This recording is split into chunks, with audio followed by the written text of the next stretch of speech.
When day comes, we ask ourselves, where can we find light in this never-ending shade? The loss we carry, a sea we must wade. We've braved the belly of the beast. We've learned that quiet isn't always peace. In the norms and notions of what just isn't always just is. And yet the dawn is ours before we knew it. Somehow we do it. Somehow we've weathered and witnessed a nation that isn't broken, but simply unfinished. We, the successors of a country and a time where a skinny black girl descended from slaves and raised by a single mother can dream of becoming president, only to find herself reciting for one. And yes, we are far from polished, far from pristine, but that doesn't mean we are striving to form a union that is perfect. We are striving to forge our union with purpose, to compose a country committed to all cultures, colors, characters, and conditions of man. And so we lift our gazes not to what stands between us, but what stands before us. We close the divide because we know to put our future first. We must first put our differences aside. We lay down our arms so we can reach out our arms to one another. We seek harm to none and harmony for all. Let the globe, if nothing else, say this is true. That even as we grieved, we grew, that even as we hurt, we hoped, that even as we tired, we tried, that we'll forever be tied together, victorious, not because we will never again know defeat, but because we will never again sow division. Scripture tells us to envision that everyone shall sit under their own vine and fig tree, and no one shall make them afraid.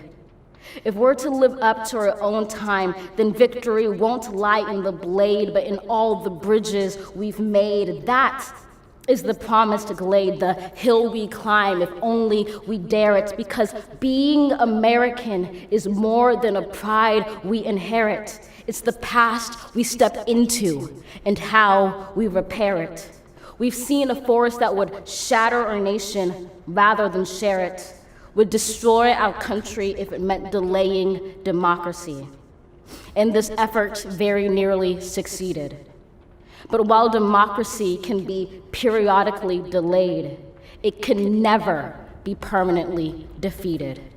In this truth, in this faith we trust, for while we have our eyes on the future, history has its eyes on us. This is the era of just redemption. We feared it at its inception. We did not feel prepared to be the heirs of such a terrifying hour, but within it we found the power to author a new chapter, to offer hope and laughter to ourselves. So, while once we asked, how could we possibly prevail over catastrophe?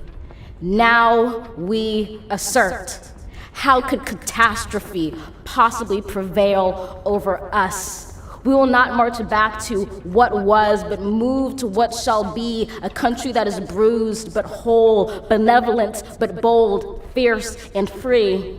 We will not be turned around or interrupted by intimidation, because we know our inaction and inertia will be the inheritance of the next generation. Our blunders become their burdens, but one thing is certain.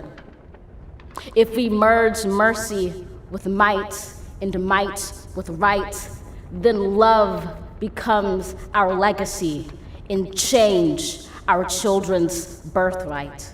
So let us leave behind a country better than the one we were left. With every breath from my bronze-pounded chest, we will raise this wounded world into a wondrous one. We will rise from the gold-limbed hills of the west. We will rise from the wind-swept northeast, where our forefathers first realized revolution. We will rise from the lake-rimmed cities of the Midwestern states. We will rise from the sun-baked south. We will rebuild reconcile and recover in every known nook of our nation, in every corner called our country. Our people, diverse and beautiful, will emerge battered and beautiful. When day comes, we step out of the shade, aflame and unafraid. The new dawn blooms as we free it. For there is always light, if only we're brave enough to see it, if only we're brave enough to be it.